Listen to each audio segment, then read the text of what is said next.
She turned off her location for 3 days. She returned and yelled, "I had a panic attack. I needed space. You're triggering me." I replied, "My mistake." Then I handed her the PI photos of her isolating at her ex-boyfriend's apartment.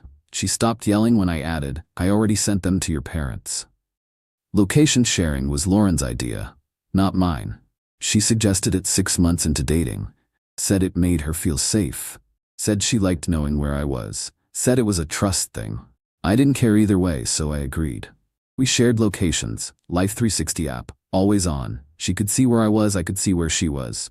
Normal couple stuff apparently. For a year and a half, never had an issue with it. I'd check occasionally, see she was at work, at the gym, at her friend's place. Normal places, she'd check mine. See I was at work, at the hardware store, at the bar with my buddies, also normal. Then Thursday happened. I'm a fabricator. I weld custom metalwork, railings, gates, art pieces, whatever people want. Make decent money. Around $76,000 a year. Own my own small shop. Work alone most days. Lauren worked as a marketing coordinator. Made about $52,000. We'd been dating 2 years total. Lived separately. She had her apartment, I had mine. Spent most weekends together. Split dates, split everything. No financial drama. That part was good. Thursday morning, I checked my phone. Habit. Looked at Life 360. Lauren's location was off. Just showed location unavailable.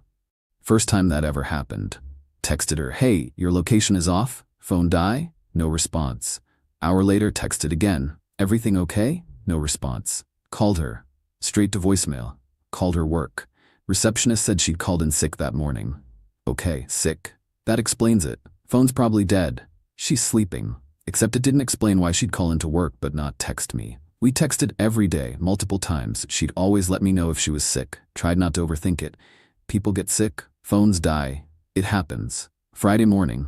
Still no location, still no texts, calls went to voicemail. Now I was concerned. Texted her friend Monica. "Have you heard from Lauren? Can't reach her."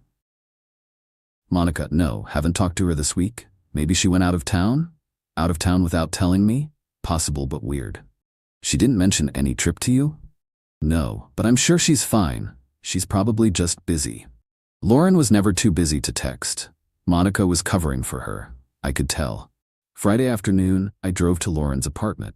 Her car wasn't there. Knocked on her door. No answer. Okay. Something was wrong. Either she was genuinely in trouble or she was avoiding me. Given that Monica was covering for her, I was leaning toward option 2. Went home. Thought about what to do. Could keep calling. Could keep driving by. Could post on social media asking if anyone had seen her. Or I could do something actually useful. I called a private investigator. Found one online. Guy named Rick. Former cop turned PI. Charged $85 an hour plus expenses. I explained the situation. Girlfriend of 2 years suddenly went dark. Location off. Not answering. Friend covering for her. I wanted to know where she was and what she was doing. Rick asked if I'd tried calling hospitals. I had. Nothing. He asked if I thought she was in danger. I said no, I thought she was avoiding me. He said he could help. Needed her full name, her address, her car make and model, her license plate, photo of her. I gave him all of it. I'll start surveillance tomorrow morning, Saturday. If she's at her apartment, I'll document where she goes. If she's not there, I'll track down her car. Either way, you'll know by Sunday. How much? Depends on how long it takes. Figure $1,000 minimum for a weekend surveillance. Could be more if she leads me all over town. $1,000 to find out if my girlfriend was cheating on me, or lying to me, or both. Worth it. Do it. Paid him $500 up front. He'd bill me for the rest once he had results. Saturday, Rick called me at 2 p.m. Found her car. Wasn't at her apartment when I checked this morning at 7 a.m. Expanded the search. Found it parked outside an apartment complex across town. Been watching since 10 a.m. Car hasn't moved. Matches the plates and description you gave me. Whose apartment? Don't know yet. Running the address now. I'm watching. I'll get photos of whoever comes and goes. Keep watching. Sunday morning, Rick called again. I've got your photos. She's been at this apartment the whole time. I confirmed it. How'd you confirm the whole time? You only started watching Saturday. Talked to the building security. They have camera footage. I reviewed the logs. Her car pulled into that parking spot Thursday evening around 9 p.m. and hasn't moved since. I also talked to a neighbor who confirmed seeing her and the guy coming and going multiple times Thursday through Sunday. Combined with my direct surveillance Saturday and Sunday, I can document she was definitely there the full 3 days. And the guy? I ran the plates on his car. Name's Derek Matthews. Mean anything to you? Derek, her ex-boyfriend, dated him for 3 years before me. She'd mentioned him a handful of times, always said it ended amicably, said they weren't in contact anymore, said he'd moved to a different state for work. Apparently he'd moved back. Yeah, that's her ex. Figured I've got photos of them together, leaving the apartment, coming back, going to dinner, going to a park, walking around, looking pretty comfortable with each other. Send them to me. Will do. I'll send an invoice too. Ended up being 16 hours of surveillance over 2 days. With travel and expenses comes to $460 total. You already paid $500, so that's $960 remaining. Fine, send it all. He sent the photos, 23 photos total, multiple angles and timestamps for documentation. Lauren and Derek leaving his apartment Saturday morning. Lauren and Derek at a restaurant Saturday lunch. Lauren and Derek walking through a park holding coffee cups Saturday afternoon. Lauren and Derek going into a grocery store Saturday evening. Lauren and Derek going back into his apartment. More photos Sunday morning of them leaving together, getting breakfast, returning. All time-stamped, all clear. 3 days of panic attacks and needing space. 3 days at her ex-boyfriend's apartment. I paid Rick the remaining $960. Money well spent. Sunday evening, 7 p.m., my phone buzzed. Lauren, hey, I'm so sorry, I've been dealing with a mental health crisis. I needed to isolate, I'm coming over, we need to talk. Okay. She showed up at my place at 8 p.m. Looked fine, hair done, makeup on. Didn't look like someone who'd been having a mental health crisis. Looked like someone who'd been on a 3-day vacation. She came in, put her purse down, smiled at me like everything was fine.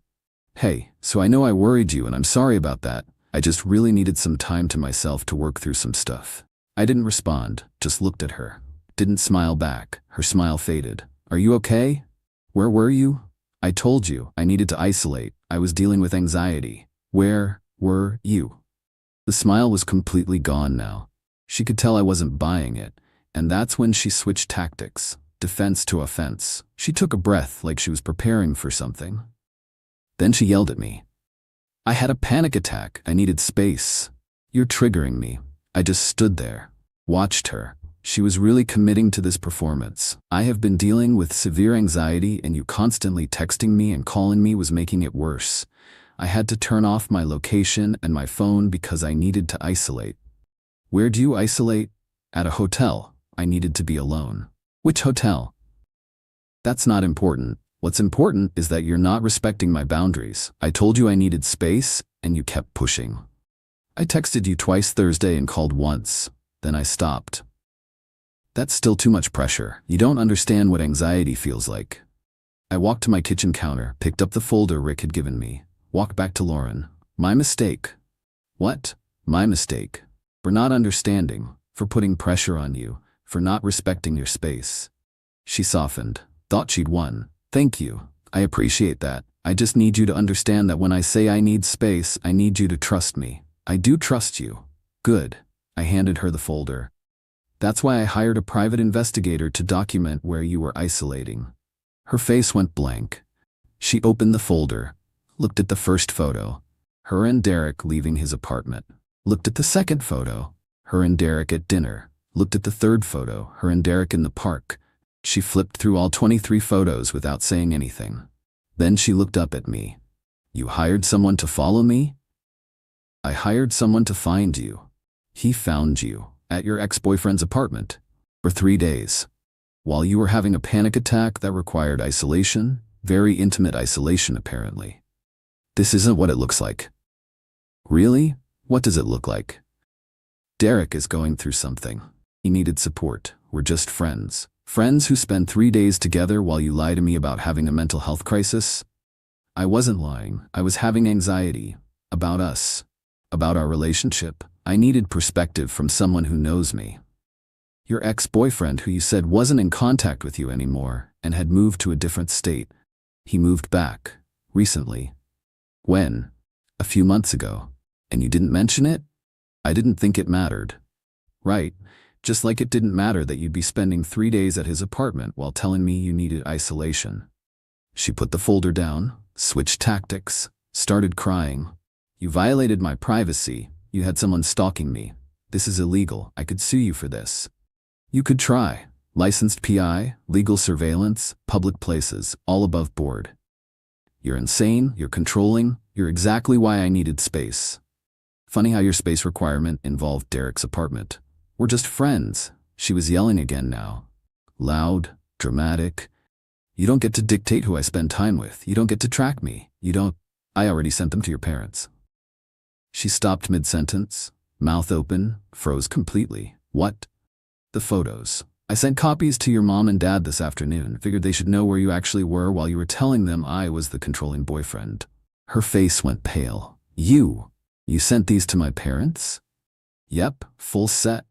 All 23 photos, with timestamps and the PI's report explaining where you were and who you were with. Why would you do that? Because you're gonna spin this story, make me the bad guy, tell everyone I was tracking you and violating your privacy. I wanted your parents to have the facts before you started lying. She looked at the folder. At me. Back at the folder. All the fight went out of her. We're done. She grabbed her purse, voice quiet now, defeated. I can't be with someone who doesn't trust me. I can't be with someone who lies to me and spends 3 days with her ex while claiming to have panic attacks.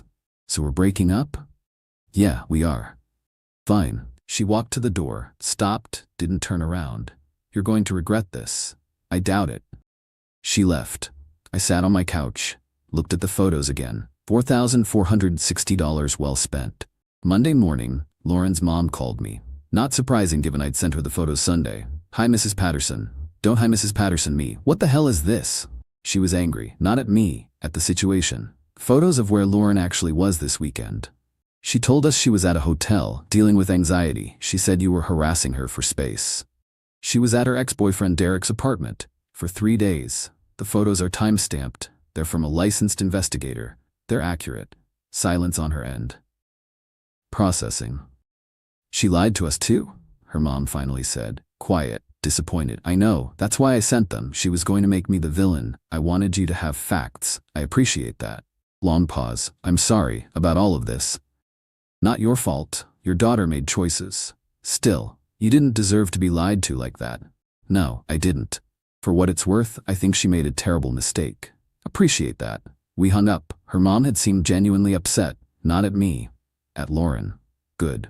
Lauren texted me an hour later. You sent photos to my mother? Yep. Why would you do that? Because you told her I was the bad guy. I corrected the record. That's insane. What's insane is spending 3 days at your ex's place and then blaming me for not trusting you. I'm blocking you. Okay. She blocked me. Finally, the space I actually needed. Tuesday, Monica texted me. Hey, Lauren told me what happened. I'm sorry. I didn't know she was lying to you. She told you she was at Derek's though, right? When I asked where she was, she said she was dealing with something and needed me to cover. I assumed it was mental health stuff. I didn't know about Derek. Sure, I'm serious. She lied to me too. Okay, I feel terrible. Don't. Not your fault she lied. Monica stopped texting after that. Wednesday, Derek called me. Didn't even know he had my number. Probably got it from Lauren. This is Derek. Okay. You sent photos of Lauren to her parents? That's messed up, man. I sent proof of where she actually was to people she lied to. That's called facts. She's humiliated. Her whole family knows now. Good. They should know their daughter spent 3 days at her ex's apartment while lying to everyone about having panic attacks. She was dealing with anxiety. Real anxiety. She came to me for support. She could have been honest about that. She chose to lie. You didn't have to involve her parents. She was going to tell them I was the controlling boyfriend who tracked her. I gave them context, photos, timestamps, reality. That's vindictive. That's defensive. She attacked my character. I defended it with evidence. Lauren is struggling right now. She doesn't need you making things worse. Lauren lied to me for 3 days while staying at your apartment. She brought this on herself. She was confused. She needed clarity. She got clarity. We're broken up. She can do whatever she wants with you now. We're not together. That stopped me. What? We're not together. She came here because she needed advice about your relationship, about whether she should stay with you. I told her to figure out what she wanted. She went home Sunday thinking she'd work things out with you. Then you ambushed her with PI photos. She told me she had a panic attack and needed to isolate. She did have anxiety about your relationship. She isolated with someone who understood her. Her ex-boyfriend she told me she wasn't in contact with. We reconnected recently. As friends. Friends who she stays with for 3 days without telling her boyfriend. She was going to tell you. She just needed time. She had 3 days. She could have sent one text saying, "I'm at Derek's, I need space, I'm safe." She didn't. She went completely dark and lied when she came back. Derek was quiet. "We done here?" I asked. "Yeah." He hung up. So they weren't even together. She blew up our relationship for 3 days of advice from her ex. Great decision-making. Thursday, exactly 1 week after this all started, Lauren showed up at my shop. "We need to talk." "No, we don't. I made a mistake." "Yeah, you did. I want to work things out." I put down my welding torch, took off my mask, looked at her. "You turned off your location. You disappeared for 3 days. You didn't respond to texts or calls. You lied about having a panic attack. You stayed at your ex-boyfriend's apartment. You came back and yelled at me for not respecting your space, and now you want to work things out?" I was confused. "You're still confused if you think I'd take you back. I love you. You have a weird way of showing it. Everyone makes mistakes. Not everyone spends 3 days at their ex's place and lies about it. I told you, we're just friends." "Then why lie?" She didn't have an answer. "If you were just friends and it was innocent, you could have said, 'Hey, Derek's back in town. He's going through some stuff. I'm going to stay with him a few days and help him out.' I would have been fine with that. But you didn't. You lied. You hid. You turned off your location. You went completely dark. Those aren't the actions of someone with nothing to hide. I was scared you'd overreact. I hired a PI after you disappeared for 3 days. That's not overreacting. That's responding proportionally to suspicious behavior. Can you just forgive me?" "No." "So that's it?" "That's it." She stood there for a minute, waiting for me to change my mind. I didn't. "I hope you're happy," she finally said. "I'm getting there." She left, didn't come back. Update 2 weeks later. Lauren posted on social media. Long post about toxic relationships, about partners who don't respect boundaries, about being tracked and monitored and controlled, about having to escape for her mental health, about how she's healing now. Didn't mention Derek. Didn't mention lying. Didn't mention the 3 days at his apartment. Just painted herself as the victim of a controlling boyfriend. Her friends commented, "So proud of you. You deserve better. Toxic men are the worst." I didn't respond, didn't engage, let her have her narrative. People who knew the truth knew the truth. My friends knew. They'd seen the photos. They knew what actually happened. That's all that mattered. Monica reached out again 2 weeks later. "Just so you know, Lauren and Derek are officially dating now." Good for them. Thought you'd want to know. Don't really care. There. Apparently, the just friends thing lasted about a week after our breakup. Then they started dating, which confirmed what I'd suspected. The 3 days weren't about getting advice. They were about testing the waters. Seeing if she wanted to leave me for him. She did. She just wanted to keep me as a backup until she was sure. Didn't work out that way. Update. 1 month later, ran into Lauren at a grocery store. She was alone, looked uncomfortable when she saw me. Hey. How've you been?" "Good. You?" "Fine." Awkward silence. "I saw you're with Derek now," I said. "Yeah, we're giving it another try." "Hope it works out." "You don't mean that?" "Actually, I do. I hope you're happy. Just wish you'd been honest about it from the start." I didn't know what I wanted. "You knew enough to spend 3 days at his place lying to me about it. Can we not do this here?" "We're not doing anything. I'm shopping, you're shopping, we ran into each other. That's it." "Fine." She walked away. I finished my shopping, went home, didn't think about her the rest of the day. Update. 3 months later, Derek called me again. This time he sounded different, stressed, almost panicked. "I need to ask you something, and I need you to be straight with me." "Okay." "Did Lauren ever just disappear on you, like turn off her phone and go dark for days?" I almost laughed. The irony. "Why do you ask?" "She did it to me last week. Thursday through Sunday, said she needed space for her mental health, turned off her location, didn't answer calls or texts, came back Monday and said she had a panic attack and needed to isolate. Let me guess, she yelled at you for not respecting her boundaries when you asked where she was. How'd you know? Because she did the exact same thing to me. That's how we broke up. That's how you and her started, whatever this is. Where was she when she did it to you? Your apartment. For 3 days, which is why I hired the PI and got the photos you're so upset about. He was quiet, processing. You think she was cheating on me? No idea. I'm just saying the pattern is identical. She disappears, lies about the reason, returns and attacks you for questioning her, makes you feel guilty for not trusting her blind assertions. So what do? Same thing I did. Hire a PI if you want proof, or just accept that this is who she is and decide if you can live with it. Did you ever find out where she was the other times? There weren't other times. First time she pulled that stunt was the weekend I got the photos. First and last time. So maybe this is just a pattern with her. The disappearing thing. Maybe. Or maybe she was with someone else. You'll never know unless you find out for yourself. The PI thing. How does that even work? I gave him Rick's contact info, told him what it cost, what the process was, how long it took. He thanked me, said he'd think about it. One more thing, I said. If you do hire him and you find something, send copies to her parents. Trust me on that. Why? Because she'll lie to everyone about what happened. You'll need proof to defend yourself. That seems harsh. It seemed harsh when she did it to me too, but I'm glad I have those photos. Her family knows the truth now, not her version. The actual truth. He hung up. I never found out if he hired the PI. Didn't care enough to ask. I never found out what happened with them. Didn't care enough to ask. But I'd bet money she was doing the same thing to him she did to me. Disappearing, lying, blaming him for not trusting her. Some people don't change. They just find new victims. Final update. 6 months later, completely moved on, started dating someone new. Her name's Rachel, met her at a metalworking expo. She's a sculptor. Works with steel and copper. Makes beautiful pieces. We bonded over welding techniques and tool preferences.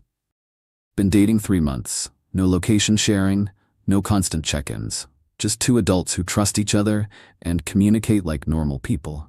She knows about Lauren. I told her the whole story on our second date. Figured she should know what kind of baggage I was carrying. Her response, so she cheated, lied about it, gaslit you, and then painted you as the bad guy? Pretty much. And you hired a PI to prove it? Yep. That's the most rational response I've ever heard. Most guys would have just kept arguing. You got proof. Seemed like the logical move. I like that. We've had 0 drama, 0 games, 0 disappearing acts, just honest, straightforward communication. Revolutionary concept. Saw Lauren's social media recently. She and Derek broke up. She posted another long post about toxic relationships, about being deceived, about partners who don't communicate, about red flags she ignored. The irony was lost on her. Some people spend their whole lives blaming everyone else for their problems, never looking in the mirror, never taking accountability. Lauren's one of those people. I'm just glad I'm not her problem anymore. $1,460 for a PI.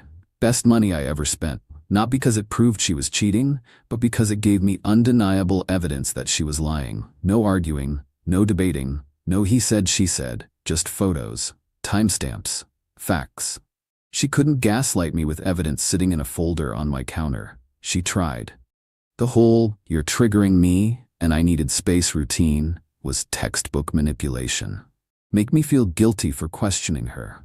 Make me the bad guy for not trusting her blind assertions. Didn't work when I had 23 photos proving she was at her ex's apartment. The look on her face when she opened that folder, that moment when she realized her story was destroyed before she even finished telling it. Worth every penny. And sending them to her mom? That wasn't revenge. That was defense. Lauren was spinning a story about me being controlling and invasive. Her mom believed her. I corrected the record with facts. Her mom changed her tune immediately. Facts beat narratives every time. Lauren's out there somewhere, probably disappearing on some other guy, probably yelling about boundaries and panic attacks, probably playing the victim while doing sketchy things. Not my circus, not my monkeys. I'm here in my shop, welding, creating, dating someone honest, living a drama-free life. The $1,460 PI bill was the best relationship investment I ever made. Cheaper than therapy, more effective than couples counseling. Got me out of a relationship with a liar and gave me the proof to shut down her gaslighting.